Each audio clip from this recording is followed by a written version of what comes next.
Sefarad presenta Magazine Sefaradí.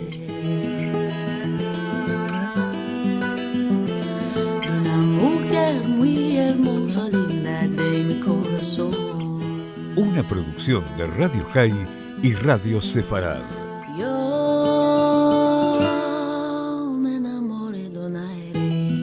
Con la conducción de Marcelo Benveniste. Linda de mi corazón.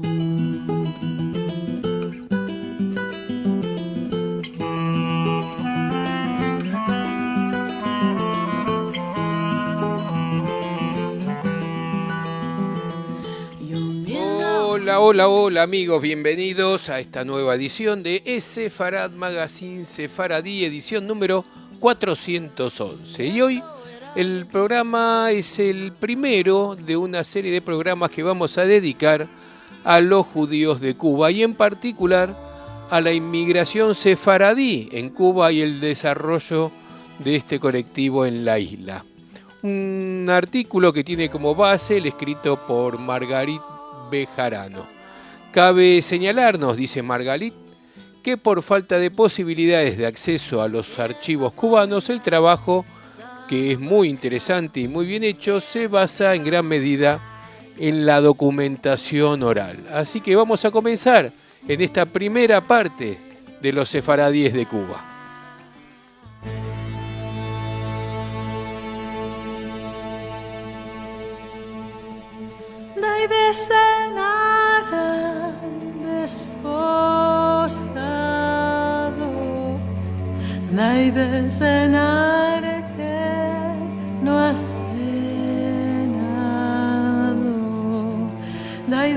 Los judíos que llegaron a Cuba a comienzos del siglo XX fueron los primeros que se asentaron en esta isla de las Antillas.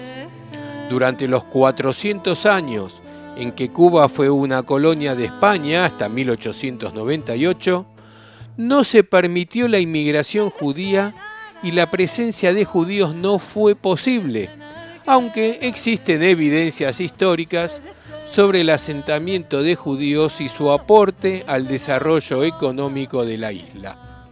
Se sabe, claro, de judíos que fueron juzgados por la Inquisición entre los siglos XVI y XVIII.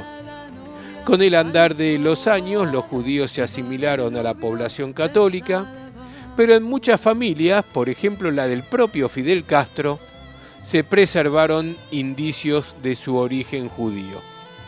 Sin embargo, no existe continuidad histórica entre los judíos que residían en Cuba en la época colonial y aquellos otros que inmigraron en el siglo XX. La colectividad judía cubana estaba compuesta en los años 20 de 3 grupos de inmigrantes. Los más veteranos, que llegaron de Estados Unidos, en su mayoría de origen rumano, que entraron en Cuba tras la guerra entre España y los Estados Unidos en 1898. Se trataba de un grupo numéricamente pequeño que a comienzos del siglo XX totalizaba unas 100 familias, que pertenecía a la capa económico-social más bien alta. Sus miembros acentuaban su identidad norteamericana y casi todos tendían a separarse de la sociedad judía en general. El segundo grupo lo formaron los sefaradíes y son a los que nos vamos a referir en este programa. El tercer grupo, cuantitativamente el mayor, consta de judíos de Europa Oriental que emigraron a Cuba como consecuencia de las leyes fijando cuotas de inmigración que redujeron las posibilidades de ingresar en los Estados Unidos. Esos judíos, llegados por millares al puerto de La Habana a comienzos del siglo XX, no pensaban asentarse definitivamente en Cuba. Su deseo era continuar viaje a los Estados Unidos y emigraron a esa lejana y desconocida isla tropical solo por su proximidad a la costa de la Florida. Muchos siguieron viaje a los Estados Unidos tras cierta permanencia en Cuba. Otros eligieron construir allí sus hogares. Ese grupo era considerado como el grueso de la colectividad. Los investigadores que se ocuparon de la historia de los judíos de Cuba tomaron en cuenta sobre todo a los procedentes de Europa Oriental y dedicaron poca atención a los sefaradíes. En el presente artículo, Margarit Bejarano nos dice que seguiremos las huellas de la emigración sefaradí y de su consolidación, especialmente en los años 20, y examinaremos hasta qué punto pusieron su sello en la colectividad judía general de la isla. Los judíos de Europa Oriental propendían, como se ha dicho, a ver a Cuba solo como una estación de paso en el camino hacia los Estados Unidos. Los primeros sefaradíes, en cambio, no viajaron a Cuba por falta de alternativa, sino que la eligieron voluntariamente en un tiempo en que las puertas de los Estados Unidos aún permanecían abiertas para ellos. Aún más, hubo judíos sefaradíes que emigraron a Nueva York antes de la Primera Guerra Mundial, pero al enterarse de los prodigios de Cuba, donde los negocios eran excelentes y, como se decía, los dólares crecían hasta en los árboles, abandonaron Nueva York y se trasladaron a las Antillas. La época comprendida entre los albores de la independencia de Cuba en 1902 y el año 1920 fue testigo del rápido florecimiento de la industria azucarera, cuyos productos gozaban de una demanda cada vez mayor en el mercado mundial, especialmente en el periodo de la Primera Guerra Mundial. El precio del azúcar, que se elevó hasta las nubes, promovió el progreso económico en todos los aspectos de la vida. Esos años, conocidos en la historia de Cuba como los de las vacas gordas, atrajeron a una corriente de inmigrantes, en su mayoría de España y de las Antillas. Entre los inmigrantes llegados de los Estados Unidos y del Imperio Otomano, había, claro, también judíos. Los primeros judíos sefaradíes llegaron en los primeros años del siglo, pero la tendencia migratoria del Imperio Otomano se percibió sobre todo en 1909, después que los jóvenes turcos impusieron coactivamente a la población no musulmana el deber de prestar servicios en el ejército. Entre los inmigrantes de Siria que llegaron en esos días y que constituyeron la base de la comunidad sirio-libanesa que se formó en Cuba, había muy pocos judíos, a pesar de la gran emigración judía de Siria a los países de América Latina. Los judíos de Siria que llegaron a Cuba en ese periodo, directamente o después de la Revolución Mexicana de 1910, prefirieron en general viajar a Nueva York o a México, donde se consolidaron fuertes comunidades de oriundos de Siria. A la inversa, la emigración de Turquía a Cuba fue en su mayor parte judía, antes que nada por la semejanza entre el idioma ladino y el español. La mayoría de los judíos sefaradíes que se asentaron en Cuba procedían de Turquía europea, en especial de dos comunidades pequeñas, Silibria o Silivri cerca de Estambul, Kirklise o Kiklareji cerca de Edirne, también de Çorlu cerca de Silibria, de Estambul y de Edirne. En 1904, Silibria contaba con 1.200 judíos y Kirklise con 1.000.000. Las grandes penurias de la población judía en los tiempos de las guerras de los Balcanes, 1912, y la Primera Guerra Mundial provocaron la salida de los judíos de Turquía, tendencia que llegó a su punto máximo en los años 20.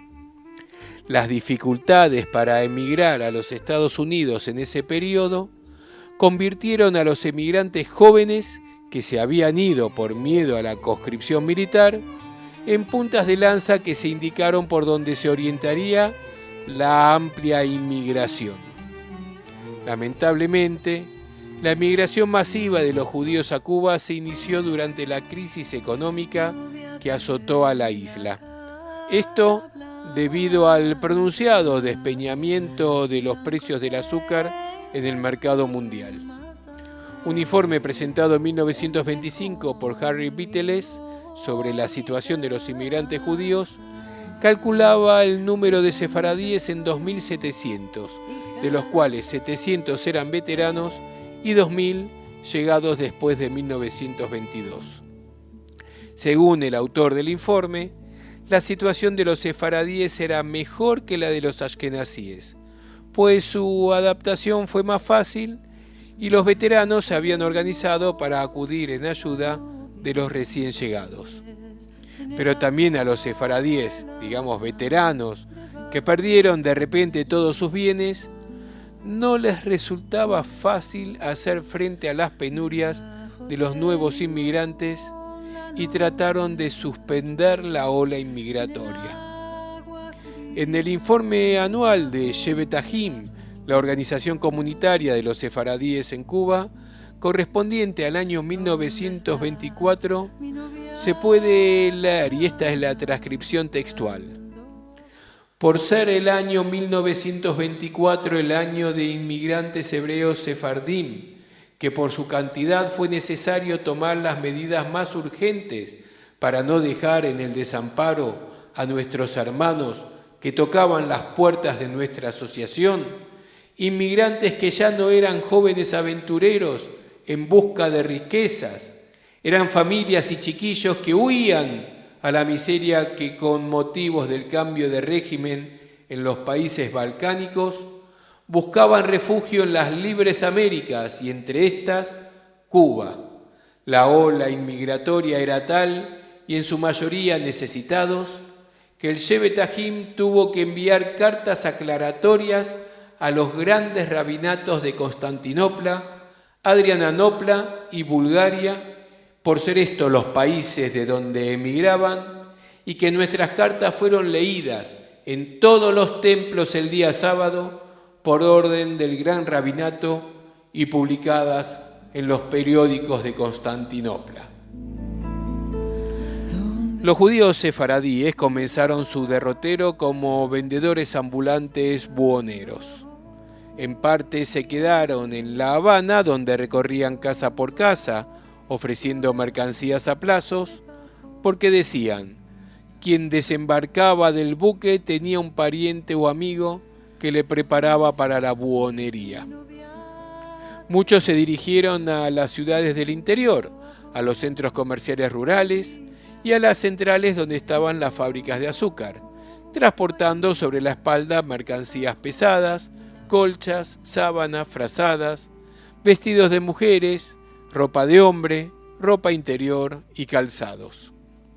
Los buhoneros sefaradíes desempeñaron un papel importante al introducir la idea del crédito en la vida comercial de Cuba. El crecimiento de los nuevos centros azucareros en las provincias de Camagüey y Oriente influyó en las propensiones migratorias de los judíos sefaradíes. Paralelamente a la comunidad sefaradí de La Habana, se formaron dos concentraciones en la ciudad del interior, una precisamente en Camagüey, donde se radicaron muchos procedentes de Silibria, y otra en Santiago de Cuba, que concentró a los judíos de Edirne. Pero una considerable parte de la población sefaradí se diseminó por muchas pequeñas ciudades y aldeas, donde llevaban su vida aislados o en grupos muy pequeños en medio de la población nativa. Los primeros vendedores ambulantes, que prosperaron sobremanera en los negocios, abrieron comercios que sirvieron de punta de lanza para la absorción de otros inmigrantes llegados con posterioridad.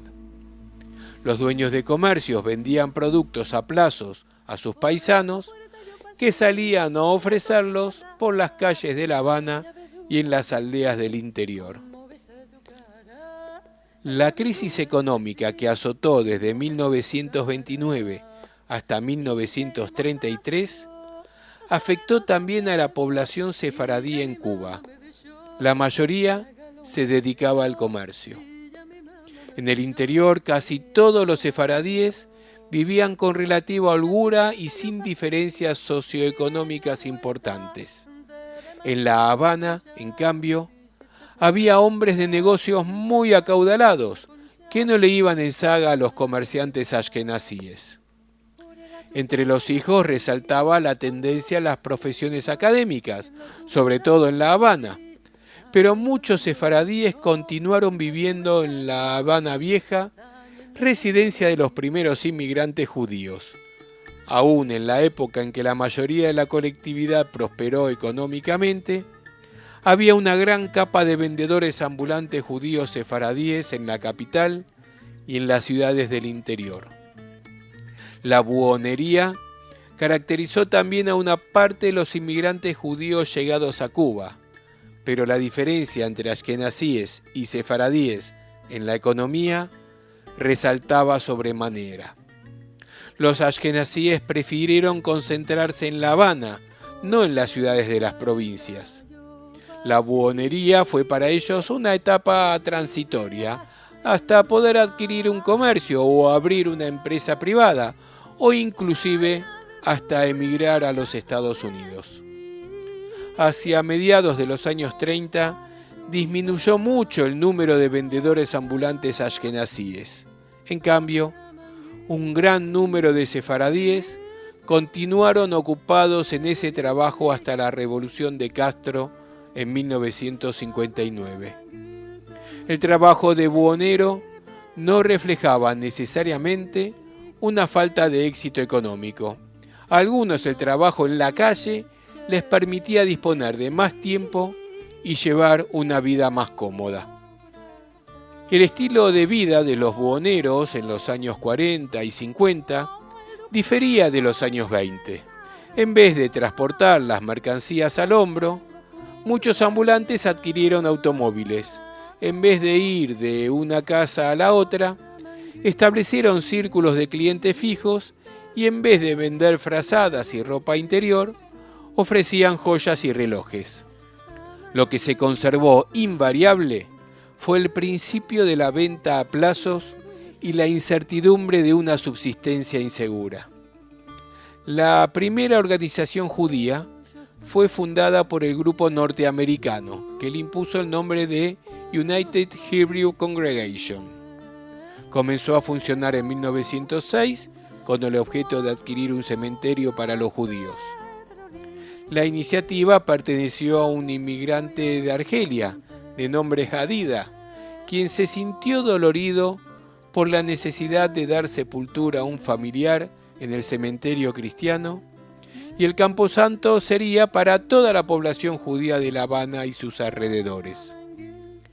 La organización se convirtió luego en sinagoga reformista, en centro comunitario exclusivo de los norteamericanos, y no quiso admitir a los primeros sefaradíes llegados a la isla. Según David Bliss, conocido como el abuelo de la comunidad judía cubana, estos norteamericanos se apartaban de los turcos como si pertenecieran a una raza ajena y los miraban de arriba a abajo con aire de superioridad. Moise Bensignor, que inmigró a Cuba en 1911, quiso participar junto con otros 5 inmigrantes que lo acompañaron en las oraciones de Rosh Hashanah del United Hebrew Congregation, que se recitaban en una sala arrendada en un hotel, pero a causa de su pronunciación diferente, no les permitieron entrar sobre pretexto que no eran judíos. Según el testimonio de Bensignor, ese incidente lo impulsó a organizar una nueva comunidad sefaradí. Luego de 2 frustraciones se creó, en noviembre de 1914, la Unión Israelita Shevet Ahim. Shevet Ahim se basaba en los modelos de las comunidades del viejo hogar. La organización comunitaria abastecía todas las necesidades judías, desde el nacimiento hasta la sepultura. La religión constituía el eje central de la vida colectiva, de donde se ramificaban todas las otras funciones sociales. La asistencia social entre los miembros de Shevet Ahim se prestaba por medio de la asociación Bikur Jolim, fundada en 1918. Esta se encargaba de sepultar a los difuntos sefaradíes en el cementerio de la United Hebrew Congregation y prestaba ayuda a los enfermos y necesitados. En estas actividades participaba también una sociedad de beneficencia femenina, la Buena Voluntad. La acción benéfica se limitaba a pequeñas asignaciones monetarias, ayuda médica, asistencia para el pago de los alquileres, reparto de alimentos y ropas a las familias pobres, tanto en Pesaj como en Rosh Hashanah. Los ingresos de Shevetahim provenían de las cuotas de socios, de la venta de aliot, o sea, los ascensos a la Torá en la sinagoga, de la venta de panásimo y de las recaudaciones semanales para Bikur Jolim. Shevetahim surgió como organismo comunitario centralizado que agrupaba a los judíos sefaradíes en todos los confines de Cuba. En los primeros años, antes que se fundaran organizaciones locales en el interior, los judíos del campo eran considerados miembros de Shevetahim. Las primeras instituciones establecidas en 1924 fueron vistas como filiales de Shevetahim y, a pesar de su estatus autónomo, preservaron la conexión con la entidad madre. De núcleo para organizarse en el interior, servían por lo general los minyanim de judíos que se reunían para rezar en casas privadas, que en los días solemnes atraían también a los vendedores ambulantes y sefaradíes que trabajaban en las aldeas de las inmediaciones. En varios de los puntos de concentración alejados de La Habana, las comunidades sefaradíes compraron tierras para cementerios que prestaron servicios a toda la población judía. Ya a comienzos de los años 20, los sefaradíes de La Habana se procuraron por invitar a un jajam, un rabino, de sus países de origen. Así el rabino Gershon Maya llegó en 1923 de Silibria para cubrir las funciones rabínicas en Shevetahim y se transformó en el líder espiritual de los sefaradíes de toda Cuba. Su hijo, el rabino Nisim Maya, fue el jajam de la comunidad de Camagüey. También Santiago de Cuba contó con su propio jajam, el rabino Isaac Chiprut, uno de los primeros inmigrantes de Edirne. Los tres rabinos cumplían también las funciones de Hassan, o sea, del cantor litúrgico, de Yohet, o sea, el matarife ritual, y de Moel, el circuncidor. En las sinagogas de La Habana y de Camagüey se rezaba 3 veces al día. En La Habana, el rabino Gershon Maya velaba por la matanza ritual kasher para las carnicerías de propiedad de judíos. La mayoría de los sefaradíes trabajaba del sábado, pues ese día los cubanos recibían el sueldo, y quien no cobraba el sábado no tenía para comer durante la semana. En las familias religiosas, los hombres iban primero a rezar y luego al trabajo. A fines de los años 20 se formó una organización rival, la Unión Hebrea de Cuba, que sirvió de centro social, religioso y de ayuda, amenazando con dividir a los sefaradíes. Pero, tras varios años de rivalidad y disputas, se combinó la fusión de ambas instituciones en 1936 para constituir una entidad comunitaria única de los sefaradíes de La Habana, llamada la Unión Hebrea Shevetahim. Se abrió un club en la calle Prado que se llenó de vida social y fue el principal lugar de reunión de los jóvenes.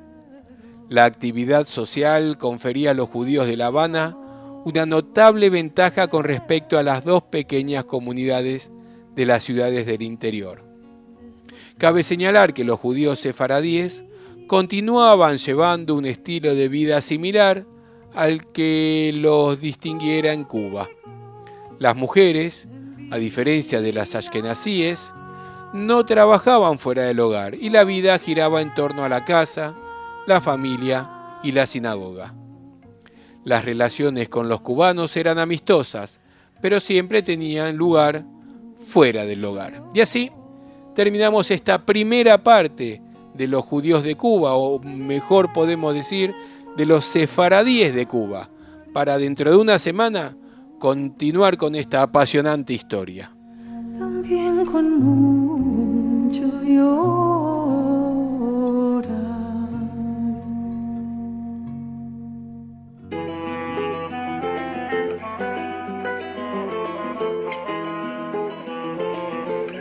Música.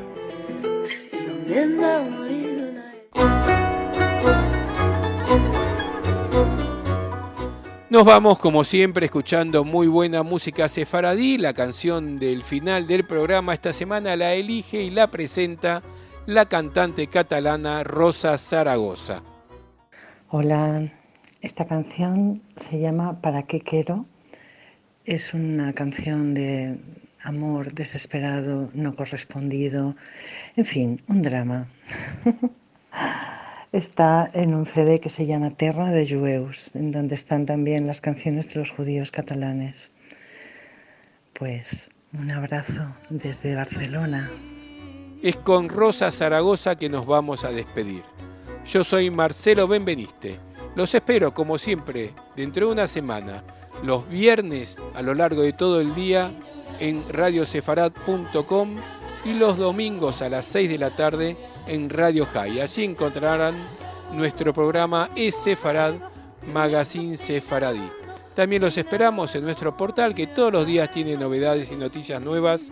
Aquí está, del disco Terra de Jueus, Para que quiero, por Rosa Zaragoza. Semanada buena.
¿Para qué quiero yo más vivir en este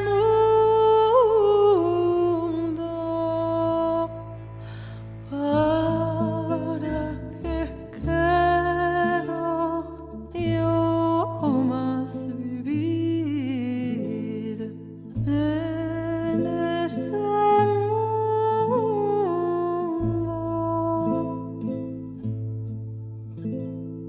Me llores morir más que sufrir dolores de amor. Vengo